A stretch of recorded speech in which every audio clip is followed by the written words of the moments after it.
బాబు బాబు కొంచెం పక్క కుర్చీలో కూర్చోవా? ఎవరున్నారండి? ఇక్కడ నా కొడుకు వస్తాడు, కొంచెం పక్క కుర్చీలో కూర్చోవా? సరేనా.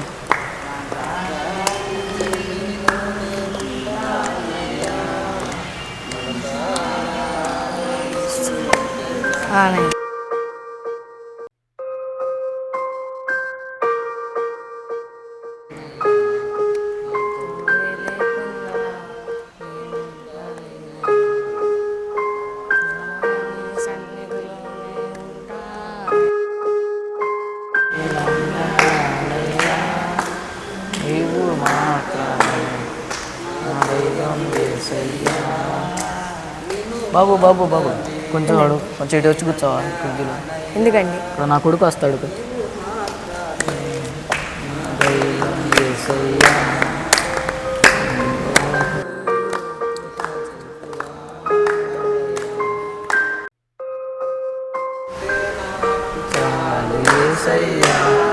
బాబు బాబు కొంచెం పక్క కుర్చీలో కూర్చోవా? పోయిన గురించే చెప్పారు. ఏడాయా మీ కొడుకు వస్తాడా రారా? బాబు దేవుని మందిరంలో నేను నా కొడుకు కలిసి ఆ దేవుడిని ఆరాధించాలంటే నా కోరిక బాబు. నా కొడుకు ఎప్పటికైనా వస్తాడు. దయచేసి కొంచెం పక్క కుర్చీలో కూర్చుంటావా? పెద్ద పిచ్చోళ్ళలాగా ఉన్నాడాయా.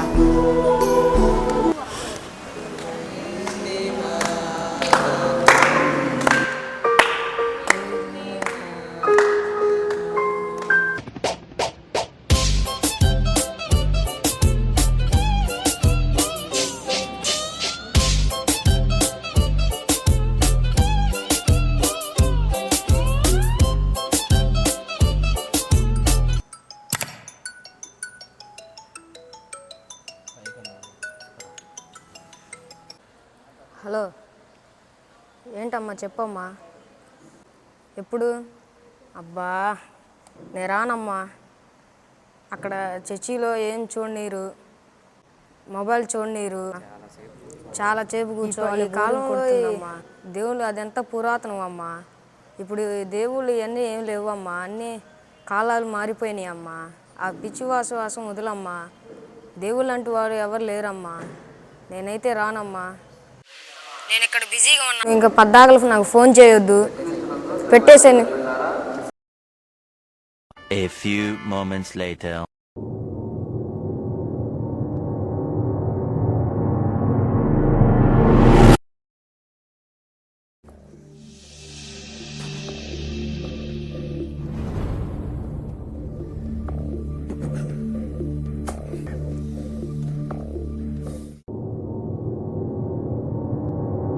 తెలుసా? ఏంట్రా? మెయిల్ ఓపెన్ చేయరా ఒకసారి. ఏమైందిరా? ఒరే ఫాస్ట్ మెయిల్ ఓపెన్ చేయరా. అసలు ఏమైందో చెప్పండి రా. అరే ఫాస్ట్ మెయిల్ ఓపెన్ చేయరా. ఓపెన్ చేస్తున్నాను, చెప్పండి రా. ఆఫీస్లో నుండి కిరణ్కి మెయిల్ వచ్చిందంటరా. ఏమని? ఆఫీస్ నుంచి తీసేశారంటారా, రావట్లేదంటారా. అవునా? అవు ఇప్పుడే చెక్ చేస్తున్నాను. చూడరా, మాకు రాలేదు. అయ్యో ఏమైందిరా? నన్ను తీసేశారా. నేను ఎందుకు పనికిరానంటరా. అరే బాధపడమంటే ఇంకా చూసుకోవచ్చు దేవు. అరే కాదురా, నేను ఎలా బతకాలరా ఇప్పుడు? అరే అరే ఇప్పుడు నేను ఎలా బతకాలరా? ఏ వాళ్ళే తీసుకుంటారంటరా. నన్ను తీసేశారు. అరే బాధపడమాట. అరే నేనేం చేయాలి ఇప్పుడు? నేను ఎందుకు పనికిరానంటరా. ఇప్పుడు నేనేం చేయాలరా? అరే బాధపడమాట.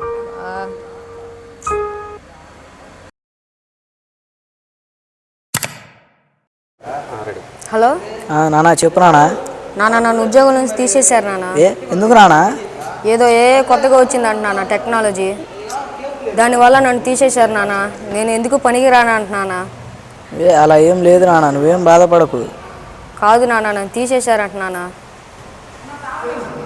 అలా ఏం జరగదు నాన్న, నువ్వేం బాధపడకు నాన్న. నేను నీ కోసం ఎప్పటి నుంచో నేను కూర్చునే చైర్లోనే పక్కనే చైర్ ఖాళీగా నీ కోసం ఉంచుతాను నాన్న, నువ్వు ఎప్పటికైనా వస్తావని. అందుకు ఆ సమయం ఇప్పుడు వచ్చింది. మన మందిరంలో ఉద్యోగ సభలు జరుగుతున్నాయి నాన్న రేపటి నుంచి. నువ్వు వచ్చి అందులో పాల్గొని ప్రార్థన చేసుకున్నాను. దేవునిపై విశ్వాసంతో నువ్వు వచ్చి ప్రార్థన చేసుకున్నానా.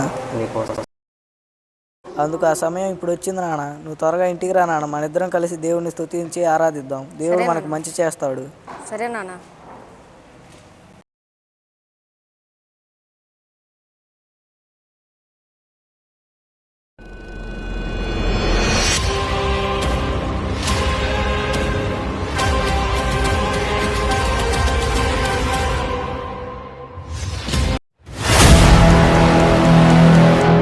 దైవజన్మ ఒక మాట నమ్ముతారా? భూ సంబంధమైన వాటి కొరకు ఒక్కరోజు కూడా ఆయన్ని అన్ని వదిలిపెట్టరామంటే ఆయన రాలేదుగా, మరి మేము వదిలిపెట్టి వచ్చాం. గుంటూరు జిల్లా నుంచి ఒక ఆయన, అయ్యా నా కూతురికి డివోర్స్ వచ్చేటట్లుగా ప్రార్థన చేయండి అయ్యా.